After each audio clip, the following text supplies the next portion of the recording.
Ya, bismillahirrahmanirrahim. Assalamualaikum warahmatullahi wabarakatuh, teman-teman sekalian. Ini kita bersama Mas Afrik. Iya, ini adalah kakak kandung saya, teman-teman ya. Nah, beliau juga adalah founder dari Inspira. Nah, salah satu founder Inspira. Mungkin ini podcast pertama Mas Afrik ini ya. Mungkin setelah ini akan banyak lagi yang ngundang ini. Nah, ini kita akan langsung saja ya, karena kita juga nih habis ini kita mau jalan-jalan nih teman-teman, mumpung lagi di Jogja ya. Nah, kita akan tanya gimana pengalaman Mas Af nih ya ketika beliau ini merintis. Jadi Mas Af ini cepat banget teman-teman ya. Mas Af itu pulang dari India itu kalau nggak salah 2012 ya Mas ya? 2013. 2013 pulang dari India dan sekarang 2020 ini Mas Afrik punya ya jadi salah satu orang penting di beberapa cabang usaha ya dari grup-grupnya Mas Af ini.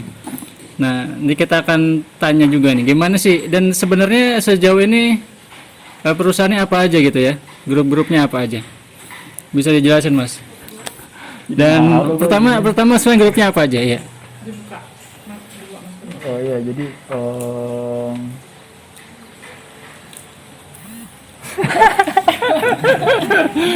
pertanyaan nggak jelas ya. Oke Mas, ceritain dulu deh pertama nyampe ke Indonesia itu kan Mas Af memutuskan untuk merantau ke Jogja ya, karena kita nih domisili di Ciputat teman-teman, kita lahir di Ciputat, gede di Ciputat, kemudian Mas Af pulang dari India itu memutuskan ke Jogja.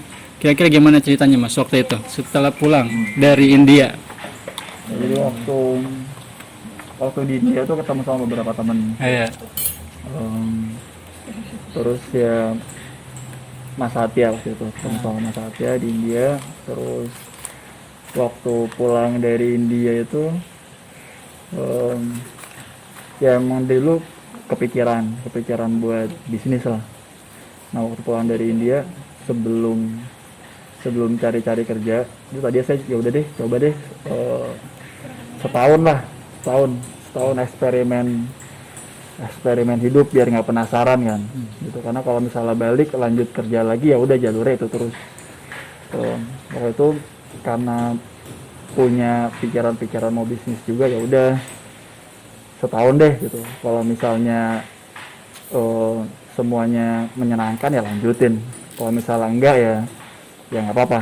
Tapi 2013 pertengahan jadi nothing tulus sih, jadi bener-bener kita hidup cuma sekali kan, masa apa namanya alokasiin setahun buat eksperimen nggak bisa gitu. Jadi kan kalau ini setahun ternyata nggak berhasil masih punya tahun-tahun berikutnya masih banyak gitu. Jadi ya setahun ini dieksperimenin maksimal total gitu. Ya udah niatnya sih dulu itu. Jadi pas lagi pulang dulu ketemu sama Mas Satya ini udah lebih lama bisnis. Udah pulang duluan ya? Dia pulang duluan. Saya sebenarnya ketemu sama dia cuma sebulan. Jadi pas saya datang dia udah siap-siap pulang. Jadi ketemu cuma sebulan, tapi ngerasa seru aja, ngobrolnya seru, seneng. Seru senengnya gimana? Seru senengnya dia orangnya agak aneh gitu, tapi saya nggak ngerasa dia aneh, tapi orang-orang ngerasa dia aneh gitu. Dan sama juga orang-orang banyak nganggap saya aneh, tapi dia nggak nganggap saya aneh. Kayak kita dua orang aneh yang tidak saling menganggap aneh gitu. Ini Mas Af ini emang orangnya lucu, nyentrik gitu ya. jadi senang aja. Terus ya udah kepikiran pokoknya begitu sampai Indonesia first thing first yang mau dilakuin adalah kirim message ke Mas Satya waktu itu, bilang saya mau bantuin dong gitu, disuruh apa aja boleh, dibayar berapa aja boleh, pokoknya ya pengen main bareng aja gitu, pengen bikin sesuatu bareng gitu. Ya itu startnya di situ sih, sampai di situ terus lanjut terus sampai sekarang. Ya berarti 2013. Nah saat itu kan Mas Af nyampe itu ya benar-benar sendiri dan juga dari nol gitu ya, tanpa ada bekal materi yang banyak gitu ya. Nah itu kira-kira bagaimana sih itu prosesnya tuh? Bekal materi itu apa? Ya maksudnya bawa duit misalkan 10M gitu kan? Kayak bawa. Iya. Iya. Ya sebenarnya bekal materi buat apa gitu. Kalau misalnya buat itu kan tergantung kita pakai gaya hidup gimana. Kalau misalnya pakai gaya hidup nggak banyak ya kita nggak butuh bekal banyak juga gitu. Ya nggak usah nyari tempat tinggal yang bagus dulu, nggak usah makan yang bagus-bagus dulu. Kalau menurut saya kuncinya menunda kesenangan. Ketika kita menunda kesenangan, apa yang kita hasilin bisa kita putar buat hal lain yang lebih produktif gitu. Dan itu yang nantinya bisa berakumulasi. Kan semua hal sebenarnya ketika dikumpulin pasti berakumulasi gitu. Sama kayak kita mau masak air misalnya, 100 derajat kan gitu. Mungkin kita punya api seberapa lah gitu di awal. Dia ya mungkin awal masih anget-anget aja. Tapi karena ini apinya nyala terus, artinya terus diakumulasikan panasnya, lama-lama mendidih juga gitu. Menurut saya semua hal kayak gitu. Bekal material juga kayak gitu. Kalau misalnya dapat dipakai ya habis terus. Tapi kalau misalnya dapat dipakai sedikit banget terus habis itu yang lainnya diputar buat hal yang produktif, lama-lama berakumulasi juga. Berarti sampai sana yang pertama dilaksanakan usaha apa gitu, Mas? Waktu itu pertama banget itu saya bantuin bisnis bapaknya Mas Satya. Dia punya laundry waktu itu, laundry Gita Bernara namanya. Itu laundry udah lama, dia laundry pertama di Jogja. Umurnya udah 25 tahun. Oh keren ya. Tapi nggak pernah diurus gitu. Pernah diurus, terus kayak orderannya turun terus akhirnya saya bantuin gitu. Dan ya seru ya waktu itu karena ya yang tidak kita doang gitu. Itu seru sih pengalaman ngerjain bisnis dan benar-benar nyales door to door. Tengin orang, ditolak-tolakin, panas-panasan gitu. Ya. Itu berapa lama ya? 6 bulan kali. Itu 6 bulan. Tapi ya senang karena belajar banyak. Karena sebelumnya kan ya belajar di sekolah. Terus pas di Jakarta kan kerjanya konsultan kan. Konsultan kan di belakang meja aja kita menganalisis data-data udah ada. Ini benar-benar di lapangan gitu. Oh gitu rasanya ditolak gitu. Oh gini rasanya dijutekin orang gitu. Ya jadinya lebih yang paling terasa adalah ketika itu ya turun langsung ke lapangan. Kita nggak bisa mikir lama-lama, semua on the spot gitu. Ada penolakan kita harus bikin jawaban saat itu juga kan. Jadi bener otak tuh kayak disetrum gitu. Yang tadinya mungkin terlalu nyaman apa-apa masih bisa dipikirin lama, di delay gitu, serba enak. Ini kayak kalau di jalan nggak bisa begitu. Nah, itu terjadi. Itu sih dulu itu pertama banget dan itu mulai start PD-nya di situ.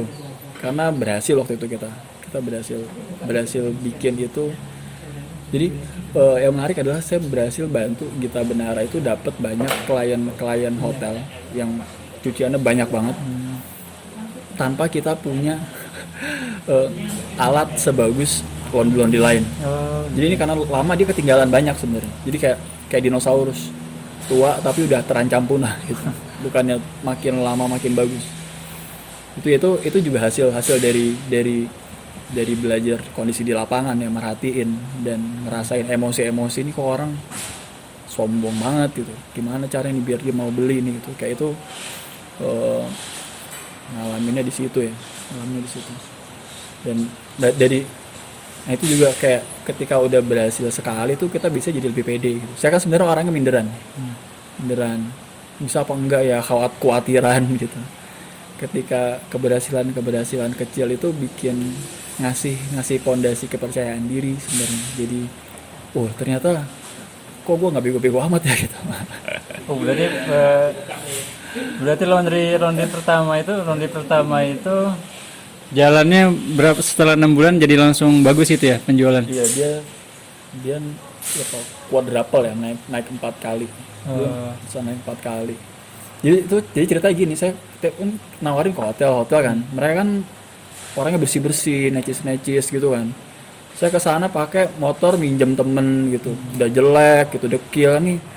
Sombong banget nanggepinnya tuh kayak nanggepin apa ya, orang nggak berharga banget itu. Kesel banget. wah akhirnya ini nggak bisa nih, dan emang punya itu doang kan, nggak bisa nyari motor yang lebih bagus, nggak punya duit, mau nyari mobil juga nggak ada mobilnya. Akhirnya oh berarti ini orang-orang pada so eksklusif, sombong, sok keminglis gitu kan. Oh ya udah berarti saya pokoknya saya nggak mau datang, saya kirim proposal dulu, proposal dibikin yang bagus banget, desainnya bagus, bahasa Inggris semua, bahasa Inggrisnya yang cakep banget gitu. Terus apa namanya, proposalnya dibikin bagus banget, dibikin mewah banget gitu. Tapi saya nggak muncul. Saya nggak muncul di depan mereka, pokoknya saya cuma akan ngontak mereka kalau mereka udah ngontak duluan, karena disebar. Dan gitu. Nah dari situ dapat banyak banget sampai benar-benar operationnya kalah akhirnya, nggak kuat. Kayak cucian tuh kayak di hallnya itu dari lantai sampai ke atap, sampai ke langit-langit semua tuh tumpukan yang harus dikerjain. Gitu. Jadi itu sih apa namanya, nyari cara kalau misalnya kita udah bulat pencapaiannya harus tercapai gitu, semuanya mungkin nggak yang langsung serba gampang, tuh sakit hati dulu, nangis dulu gitu. Sering saya nangis malam-malam sendirian, kok gini amat ya gitu. Tapi lama-lama caranya ketemu, begitu sekali udah ketemu kita jadi lebih percaya diri, kita lebih open sama challenge baru, kita jadi lebih semangat buat belajar. Itu sih startnya di situ. Oh ya, berarti itu adalah kesuksesan pertama gitu Mas ya, yang kemudian berlanjut. Iya. Sebelumnya nggak pernah ada tuh gitu. Saya nggak pernah punya kesuksesan kayak gitu. Jadi dulu tuh saya, wih cakep. Ya gitu, dulu tuh masa orangnya khawatiran. Itu juga dibantu sama Mas Satya sih. Dia he's a very very good Mentor. bukan good mentor ya, good friend gitu. Dia jago, dia pintar buat ngebantu orang feel empowered. Ya, ini adalah keluarganya Mas Aaf nih. Hajas dan Ini istri. nikahannya Fikri kemarin nih. Ngunduh mantu ya. Cakep, nanti aku pajang. Alhamdulillah. Oke, lanjut nanti aja. Terima kasih banyak nih, mungkin kita udah ditunggu mau jalan ya. Mungkin kalau ada kesempatan kita lanjutkan lagi. Kalau sekarang secara umum berarti sekarang yang jalan apa aja Mas usahanya? Santara critical funding jalan. Yeah. Terus ada ID Photobook, Oh, itu juga jalan. Photobook juga sekarang market leader di Indonesia. Cover Super jalan. Terus ada rumah warna online. Warna itu apa? Tas, aksesoris. Oh ya. Terus ada Aksoro. Ada Aksoro itu penerbitan. Oh, Penerbitan digital education ya. Terus ada apa? Business hack. 6 Photo Story 7. Itu cabangnya Photobook. Iya, dia yang khusus buat fotografer. Gitu. Ya, alhamdulillah banyak banget berarti ya. Sekarang udah jalan. Tapi nggak sendirian ya. Saya bareng-bareng sama temen lah. Bukan karena saya jago atau keren atau gimana. Kayak Sampart karena keberuntungan. Sampart ya bagian dari keberuntungan juga, ada teman-teman yang nguatin gitu ya. Pas kita lagi bingung. Mantap. Ya, makasih Mas. Ntar kita lanjutin insyaallah. Siap. Iya. Assalamualaikum warahmatullahi wabarakatuh.